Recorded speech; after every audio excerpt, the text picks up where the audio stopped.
Il y a 3 ans, je dépensais environ 40 $ par mois en capsules d'huile de poisson. J'en prenais tous les matins depuis des années sur les conseils de mon médecin qui m'avait dit que mes niveaux d'oméga 3 étaient bas et que l'huile de poisson était le moyen le plus pratique d'y remédier. Je les prenais sans me poser de questions, car c'est ce que l'on fait quand un médecin vous dit quelque chose et qu'il existe un produit qui résout le problème sous forme de capsules quotidiennes pratiques. Puis, j'ai commencé à cultiver la pérille. J'avais commandé un paquet de graines auprès d'un fournisseur japonais parce que je voulais essayer de cultiver du shiso pour la cuisine. J'en avais mangé dans des restaurants japonais, enveloppés autour de tranches de poisson cru, où j'avais toujours supposé que c'était une décoration. Ce n'est pas une décoration. Les chefs japonais en placent sur les assiettes de sashimi depuis 500 ans, spécifiquement parce que la feuille contient des composés qui inhibent la croissance bactérienne et parasitaire. La garniture est une mesure de sécurité alimentaire qui précède la réfrigération de plusieurs siècles. Ce détail seul devrait vous en dire long sur la compréhension de cette plante par la culture alimentaire asiatique traditionnelle, bien avant que la science occidentale ne se mette à la mesurer. J'ai planté les graines dans un coin de ma plate-bande surélevée à la fin du printemps. Elles ont germé rapidement, sont devenues de belles plantes avec de grandes feuilles dentelées et un dessous d'un violet profond.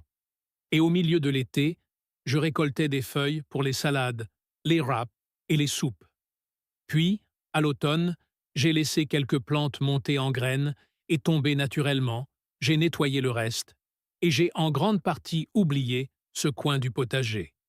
Le printemps suivant, sans aucune intervention de ma part, ce coin était rempli de jeunes plants de pérille. Je n'avais pas replanté. Je n'avais pas acheté plus de graines. Les plantes des années précédentes avaient laissé tomber leurs graines. Ces graines avaient hiverné dans le sol, et la culture s'était réinstallée d'elle-même. Cela se produit maintenant chaque année depuis. 3 ans plus tard, j'ai une parcelle de pérille permanente et autosuffisante qui ne m'a rien coûté et ne demande rien de plus qu'une récolte annuelle. Et quand j'ai examiné l'huile de graines de la plante, que je cultivais de manière désinvolte comme herbe culinaire, j'ai complètement arrêté d'acheter de l'huile de poisson. Voici ce qu'est réellement la pérille et pourquoi son chiffre d'oméga 3 mérite d'être pris au sérieux. Perilla frutescens est une herbe de la famille de la menthe, cultivée en Asie depuis plus de 2000 ans. En Corée, elle est appelée kaenip et constitue une part centrale de la cuisine quotidienne, utilisée pour envelopper les viandes grillées, hachées dans le kimchi et consommée fraîche à presque chaque repas. Au Japon, elle est appelée shiso et apparaît sous une forme ou une autre dans pratiquement chaque repas traditionnel japonais.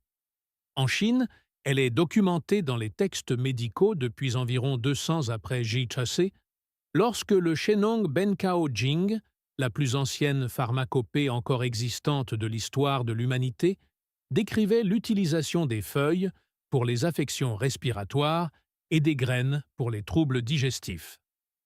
Un médecin royal coréen nommé Heo Jun a passé 15 ans à compiler le Dongi Bogam, achevé en 1613, qui documentait 17 utilisations médicales distinctes de la pérille. Ce texte a guidé les médecins coréens pendant 4 siècles. 500 millions de personnes à travers l'Asie consomment de la pérille chaque semaine. Ce n'est pas un remède traditionnel obscur, c'est un aliment de base de l'une des régions les plus peuplées de la Terre. Au Japon, pendant la période Edo, qui a duré de 1603 à 1868, la culture de la pérille atteignait 90% des foyers agricoles.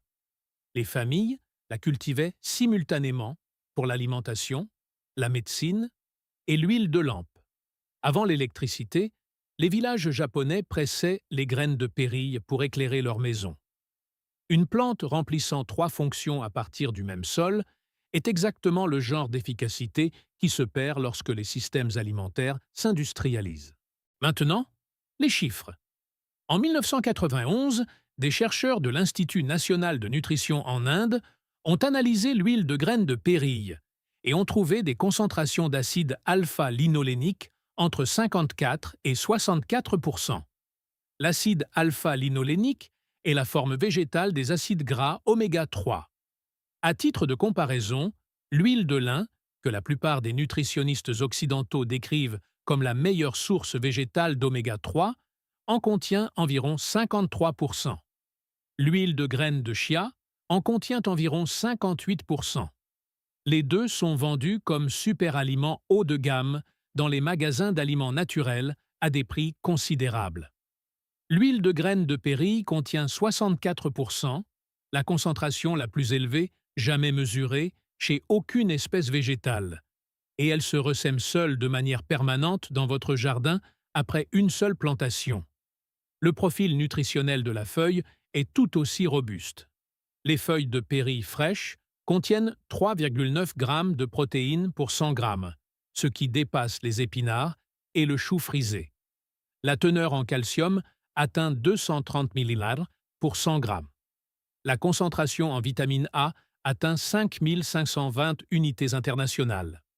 Les feuilles contiennent également de l'acide rosmarinique, à des concentrations plus élevées que toute autre herbe culinaire jamais testée, y compris le romarin, le basilic et l'origan.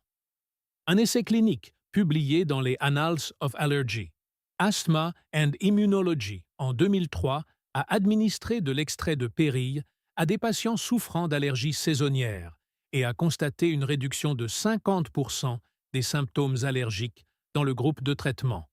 L'acide rosmarinique inhibe les enzymes qui déclenchent les réponses allergiques. Les traditions médicales coréennes et japonaises avaient observé cet effet pendant des siècles avant qu'un laboratoire n'en explique le mécanisme. Une étude de 2010 menée par des chercheurs coréens a révélé que les patients diabétiques consommant de l'extrait de feuilles de pérille montraient une réduction de 23 % des niveaux de sucre dans le sang après les repas. Des recherches publiées dans la revue Biofactors en 2004 ont documenté des composés dans les feuilles de pérille inhibant la croissance tumorale dans des études en laboratoire. La molécule spécifique, la périllaldéhyde, se trouve presque exclusivement dans cette plante. La raison pour laquelle la pérille est restée largement inconnue dans la culture alimentaire occidentale se résume à quelque chose de simple. 4 langues différentes lui ont donné 4 noms différents, sans identité occidentale unifiée. Les Coréens l'appellent kaenip. Les Japonais l'appellent shiso. Les Chinois l'appellent zizu. Les botanistes l'appellent Perilla frutescens.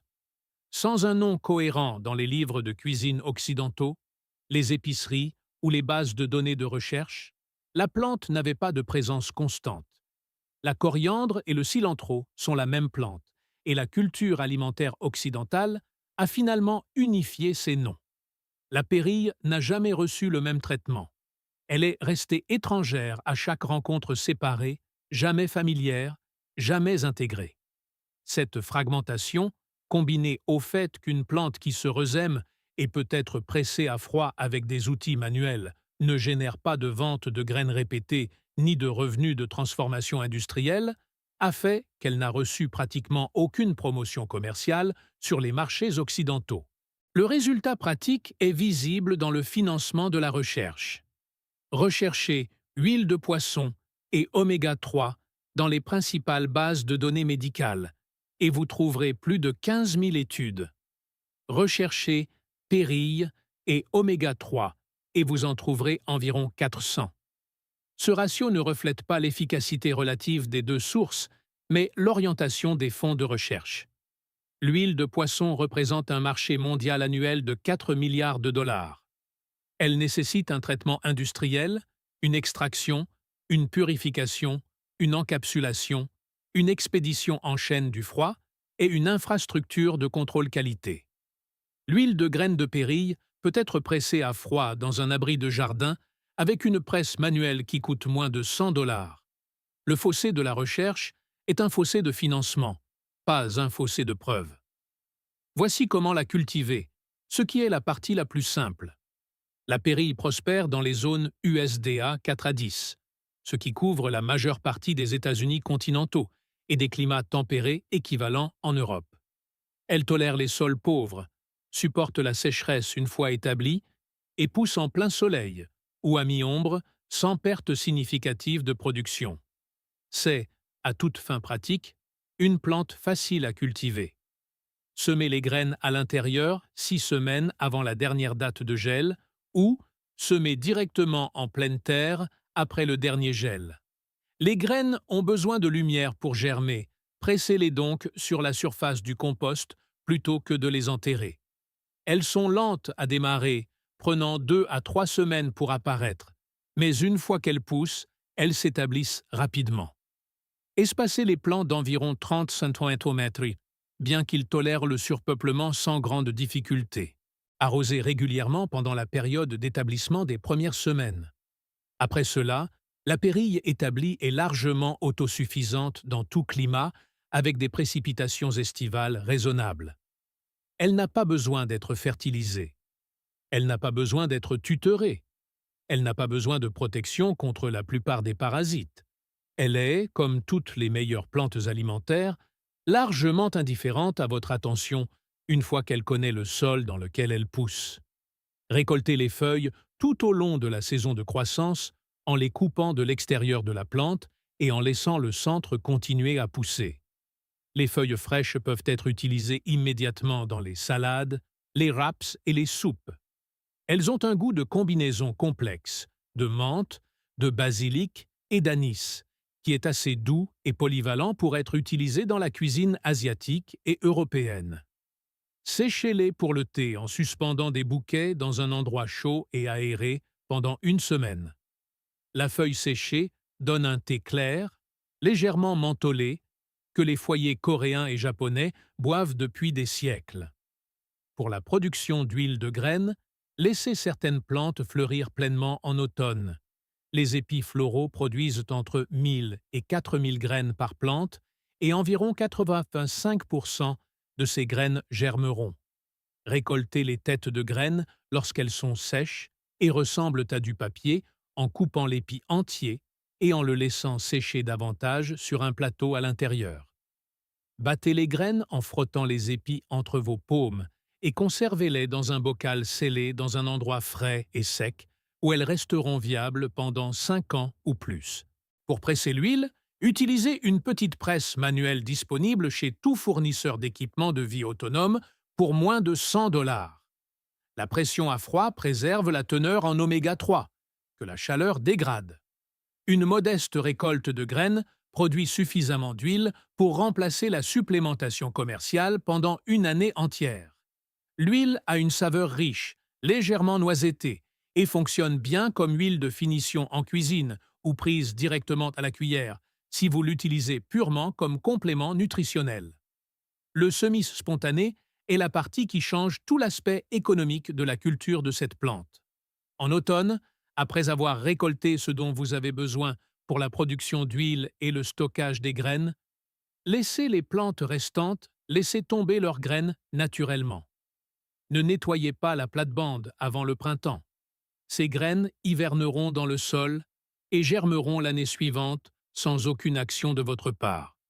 La plante s'acclimate à vos conditions de sol spécifiques sur 2 ou 3 saisons et devient de plus en plus fiable chaque année. Des villages agricoles coréens ont documenté des parcelles de pérille poussant sur le même sol depuis 10 générations à partir d'une seule plantation originale. Ce n'est pas une exagération de ce que fait cette plante, c'est une description de son comportement reproducteur de base. Une décision de plantation crée une source permanente de nourriture et de médicaments. C'est la phrase qui compte. Les 40 $ par mois que je dépensais en capsules d'huile de poisson sont partis. Les capsules étaient un produit transformé, industriellement produit, dérivé de poissons pêchés dans les océans, raffiné et encapsulé dans une usine, puis expédié à un magasin de compléments où je les achetais, parce que mon médecin m'avait dit que mes niveaux d'oméga 3 étaient bas et que c'était la solution standard. Ce n'est pas une mauvaise solution, mais c'est une solution achetée à un problème qu'une herbe qui se ressème, poussant dans un coin d'une plate-bande surélevée, résout gratuitement et de manière permanente. 500 millions de personnes en Asie le savent déjà. Elles le savent depuis 2000 ans. La connaissance était toujours disponible. La plante est disponible dès maintenant chez tout fournisseur de semences spécialisées et de plus en plus chez les entreprises de semences grand public à mesure que l'intérêt occidental grandit. Les graines coûtent quelques dollars pour un paquet.